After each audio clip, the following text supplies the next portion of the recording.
Un feliz jueves 24 de septiembre en esta mañana lluviosa desde acá, desde México, pero con una pregunta que hacíamos ayer y que estuvimos reflexionando ayer y que ahora lo vamos a grabar para pasarlo directamente a ustedes, a la reflexión que tiene que ver con México y con la estrategia del presidente Andrés Manuel López Obrador, y ahí tienen a nuestro invitado el día de hoy. Esto tiene que ver con varias cosas que han sucedido esta semana, una de ellas la reunión del presidente de México con pues varios titulares de lo que son los organismos reguladores de este sector de energía. Recordar que este sector se abrió a la inversión privada, nacional y extranjera en tiempos de la administración pasada de Peña Nieto, y ahora estamos hablando de otro tipo de estrategia. Yo le agradezco mucho otra vez a Pablo Medina, vicepresidente de Welligence Energy Analytics desde Houston, que me acompañes. Tú que estás en Houston sabes muy bien el tema de la lluvia por allá. ¿Cómo estás, Pablo? No, muy bien, muchas gracias por la invitación. Oye, bueno, pues mira, yo te quiero preguntar si lo que estamos viendo de los últimos eventos que han ocurrido es la señal clara de que la intención del gobierno de México es regresar a los tiempos de los monopolios. Ayer además renunció el titular del SENACE, y aquí de lo que estamos hablando pues es un organismo técnico, y aquí otra vez empezamos a hablar de los técnicos versus los políticos en un sector que para el presidente lo ha presumido como que quiere que sea la punta de lanza del desarrollo de este país. Claro, bueno, creo que lo que sucedió ayer nos confirma como que el esfuerzo en el cual se está teniendo para que la ideología le gane un poco el pragmatismo, ¿no? ¿Y a qué me refiero con esto? Simplemente que el presidente tiene una visión de cómo debería ser el sector energético, pero no necesariamente cómo es o cómo podría ser, ¿no? Entonces estamos volteando a ver hacia atrás en vez de voltear a ver hacia adelante. Y creo que el tema de los reguladores es un tema clave. ¿Por qué? Porque te diría yo que aquí en Houston lo que sonaba es que México tenía unos reguladores, o tiene unos reguladores aún, de clase mundial. El andamiaje en sí era algo que se iba trabajando, y yo creo que la gente decía, mira, en verdad tengo muy buena experiencia con el regulador mexicano porque está abierto a tener un diálogo, queremos trabajar juntos, queremos tener inversiones en el país, pero ahora con lo que se está viendo, los permisos toman más tiempo. La incertidumbre del gobierno es bastante real, y pues la pregunta de los inversionistas es, ¿qué sigue, no? Y dentro de lo que sigue, el sector privado pues está recurriendo cada vez con mayor frecuencia a lo que son las instancias judiciales para protegerse de las decisiones que está tomando, bueno, pues la Secretaría de Energía o la Secretaría, y el presidente directamente. Sí, claro, y ahora sí que eso es cuando vemos un poco una escalada en la retórica y que se vuelve en acción, y creo que hay puntos clave, ¿no? Y particularmente en la parte de exploración y producción, donde tienes más de 100 contratos firmados con distintas petroleras, desde las más grandes hasta las más pequeñas en el mundo, y creo que aquí hay un falso dilema, porque si nos ponemos a pensar, ¿qué está pasando en México? En México hemos hecho el análisis y digamos que México es el país líder en actividad exploratoria en Latinoamérica en 2020, más que Brasil, más que Guyana, más que Surinam. México es el epicentro. ¿Y por qué? Por resultado de lo que fueron los contratos de la reforma energética. ¿Y esto cómo beneficia al país? Son petroleras que están dispuestas a apostarle $100 millones en perforar un pozo que tiene entre 20 y 30% de posibilidades de encontrar algo. Si no encuentran nada, el gobierno pierde absolutamente nada. Y si encuentran algo, el gobierno obtiene más del 70% de los ingresos. Es decir, la reforma energética, más allá del fantasma de lo de que quién la pasó, quién no la pasó, tiene mecanismos que son realmente atractivos para el Estado mexicano, dado el estado de sus finanzas. Y reconociendo que el Estado solo y las petroleras y el sector energético no puede solo en este tema de las inversiones, ¿no es así? No hay dinero en México para esto.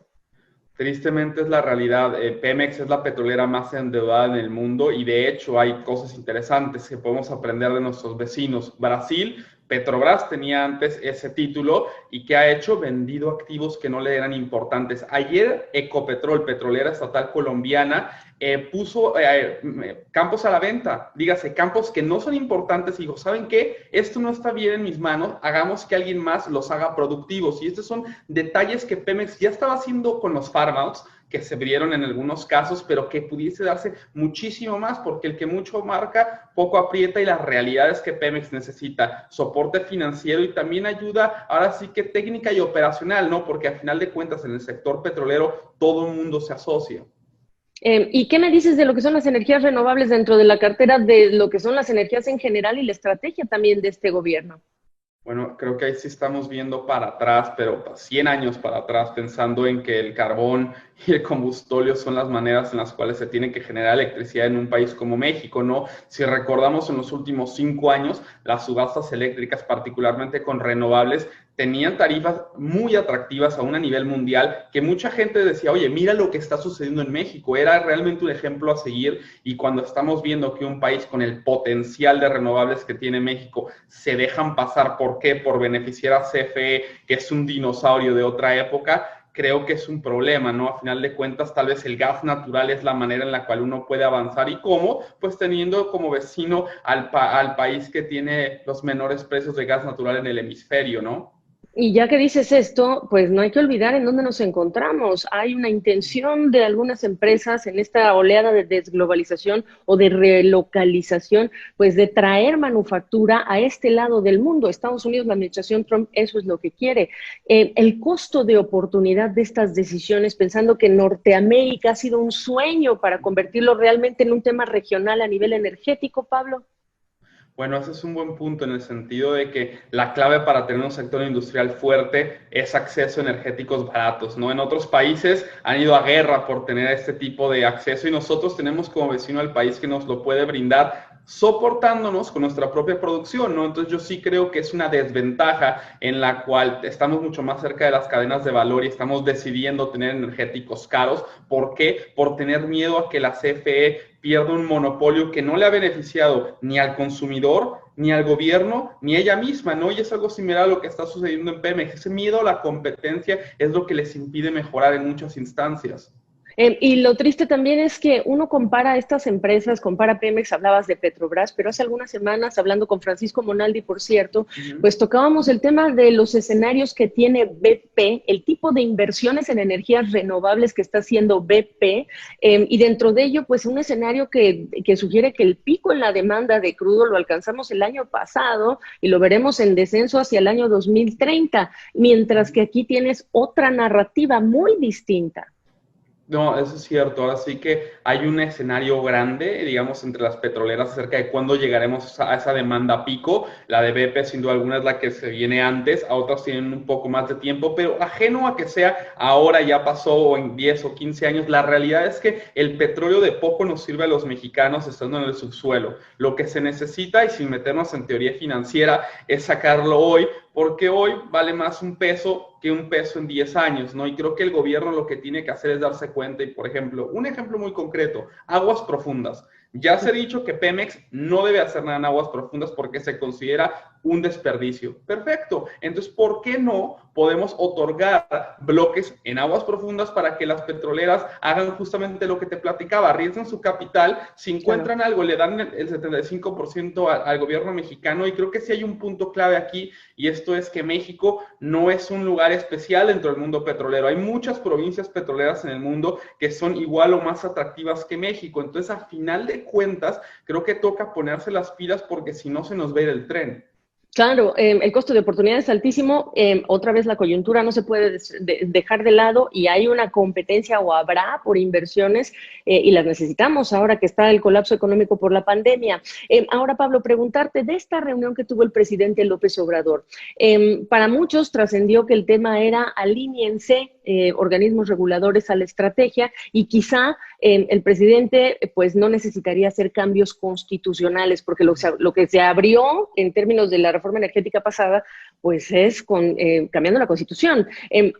¿Cuánto está entonces violando la Constitución, digamos, esta petición? Porque es prácticamente decirle al regulador que tenga un sesgo y esto atenta contra las leyes de competencia.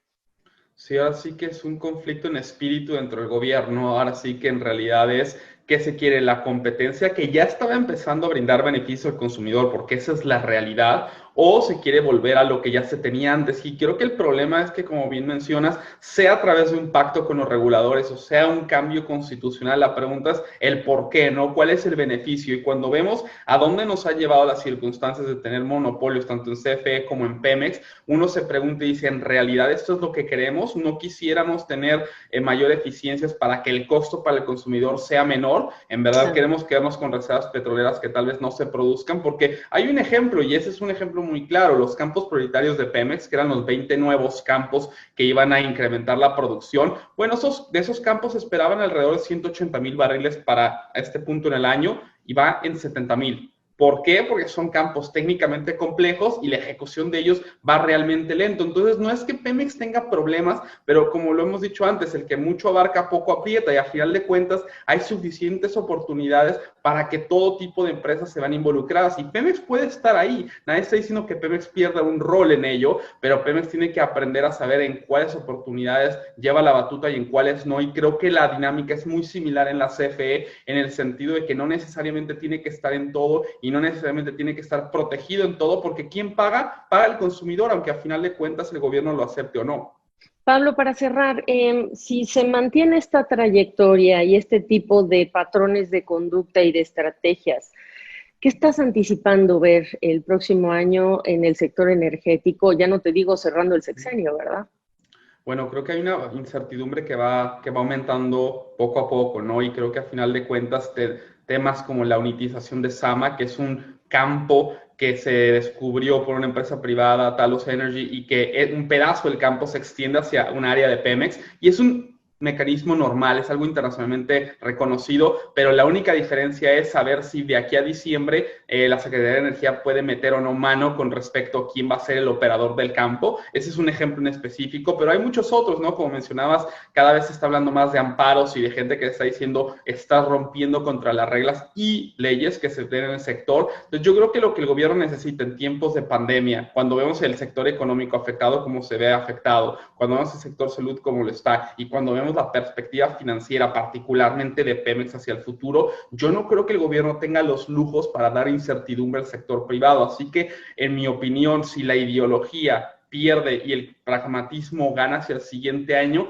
hay ciertas cosas que el gobierno puede hacer, pero lo clave es que no se esquinen ellos solos a la hora de hablar del lobo malo que es la reforma energética, cuando tal vez hay cosas ahí que ellos mismos les pueden ayudar y el costo político ya se pagó el sexenio anterior.